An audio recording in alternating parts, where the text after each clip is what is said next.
Hello again and welcome to WTF Dog Training, working in conjunction with the Happy Dog Training Academy. I'm Graham, Master Dog Trainer and Canine Behaviourist.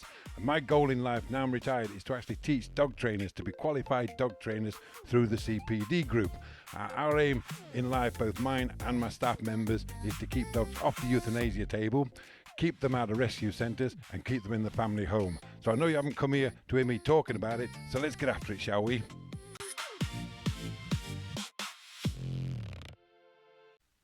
Hello and welcome to another podcast from WTF Dog Training. I'm Graham, Master Dog Trainer and Canine Behaviourist. I want to just explain something because I've had quite a few emails, several mentions on Facebook and WhatsApp and groups like that, that I'm against working dogs, but I'm not against the true working dog. I'm against the exploitation of dogs. Dogs that are being exploited, I'm totally against that. Dogs like police dogs, for instance, attack dogs that people claim is a sport. Okay, people are actually teaching dogs to attack people. They run just like the police dogs, grab their arm and things like that. And police dogs, I'm not against working dogs, the true working dogs, the guide dogs, the therapy dogs, the deaf dogs, the search and rescue dogs, them sort of dogs. I'm totally for them and I'll support them up to the hilt, but I am totally against attack dogs. Dogs being trained to attack, there's no need for it as far as I'm concerned. Even the police have no reason to teach a dog to attack people. Okay, dogs should not be biting into human flesh. Okay, it sets them up and it sets everybody up for bad training and for bad trainers that actually teach that. And it seems to be ex-police officers, ex-dog handlers, and I'm saying dog handlers, not dog trainers. These are dog handlers from the police who think they're dog trainers when they're not. They're just dog handlers. They've been taught to do a certain job, and that's to bite people. And I'm totally 100% against that. I'll explain why. A few years ago, I was contacted by a person who'd bought a German Shepherd. They'd bought a German Shepherd from somebody, from a breeder or somewhere else, adult German Shepherd, about 10-14 months old. The problem was it had bit their daughter. It had bit their father, and they didn't know why it was biting their daughter or the father. So they asked me to go down as a behaviourist to try and modify this behaviour of biting. So I went down to have a look at the dog and do an assessment of the dog. I asked them if that dog had been attack trained, and they said no, it had not been attack trained. As far as they know, it had been away for some obedience training.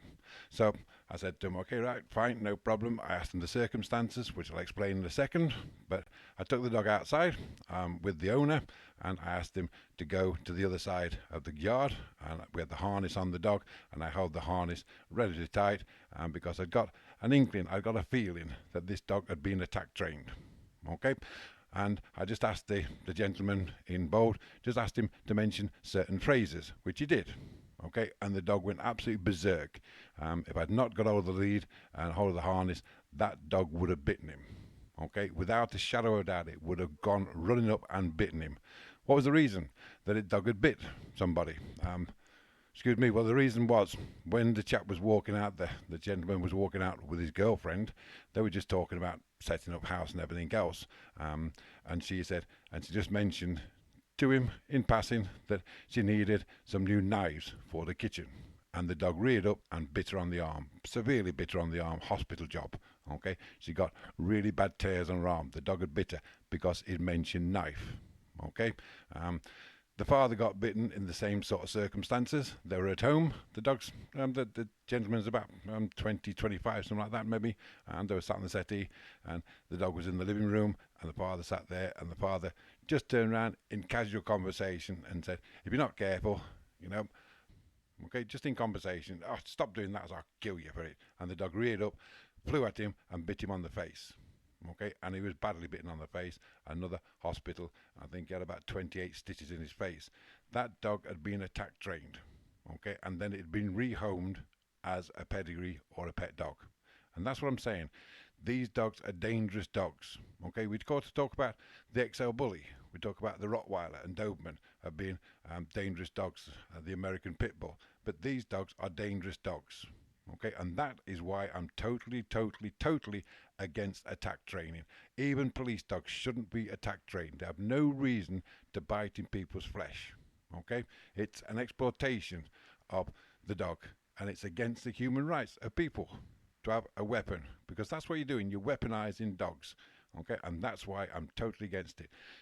So that's my reason. So for anybody that's been asking about these things or putting on Facebook, YouTube, and things like that, that I'm totally against working dogs. Okay, I'm not against working dogs, the true working dogs. Dogs like the guide dogs, the specialist dogs, the alert dogs, things like that. I'm for them 100%. But what I'm against people exploiting dogs.